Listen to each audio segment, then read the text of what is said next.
অন্তর্বর্তীকালীন সরকারের প্রধান উপদেষ্টা হিসেবে দায়িত্ব নেওয়ার পর দ্বিতীয়বারের মতো সচিবালয়ে গেলেন ডক্টর মোহাম্মদ ইউনূস। নতুন ভবনে মন্ত্রিপরিষদ বিভাগের সম্মেলন কক্ষে উপদেষ্টা পরিষদের বৈঠকে অংশ নিয়ে বৃহস্পতিবার সকালে সচিবালয়ে যান তিনি। দীর্ঘ ৯ মাস পর সচিবালয়ে অনুষ্ঠিত এই বৈঠকে সভাপতিত্ব করেন প্রধান উপদেষ্টা।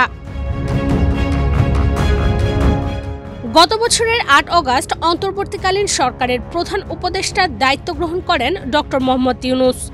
এরপর থেকে রাষ্ট্রীয় অতিথি ভবন যমুনায় প্রধান উপদেষ্টার বাসভবন এবং তেজগাঁওয়ে প্রধান উপদেষ্টা কার্যালয়ে উপদেষ্টা পরিষদের নিয়মিত বৈঠক হচ্ছে।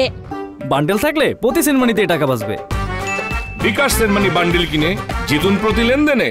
তবে মাঝে গত বছরের নভেম্বরে সচিবালয়ের ৬ নম্বর ভবনের ১৩ তলায় মন্ত্রিসভা কক্ষে উপদেষ্টা পরিষদের একটি বৈঠকে সভাপতিত্ব করেন প্রধান উপদেষ্টা।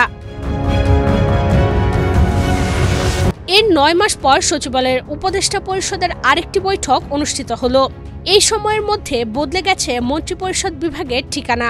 পুরনো ৬ নম্বর ভবন ছেড়ে নবনির্মিত ১ নম্বর ২০ তলা ভবনে পরিচালিত হচ্ছে এই বিভাগের কার্যক্রম। ভবনটির ৫ম তলায় রয়েছে মন্ত্রিপরিষদ বিভাগের সম্মেলন কক্ষ। এখানেই উপদেষ্টা পরিষদের বৈঠকে সভাপতিত্ব করেন ডক্টর ইউনূস। বৃহস্পতিবার সকাল ৯:৩০টার দিকে প্রেস ক্লাবের বিপরীতে ৫ নম্বর গেট দিয়ে সচিবালয়ে প্রবেশ করেন ইউনূস।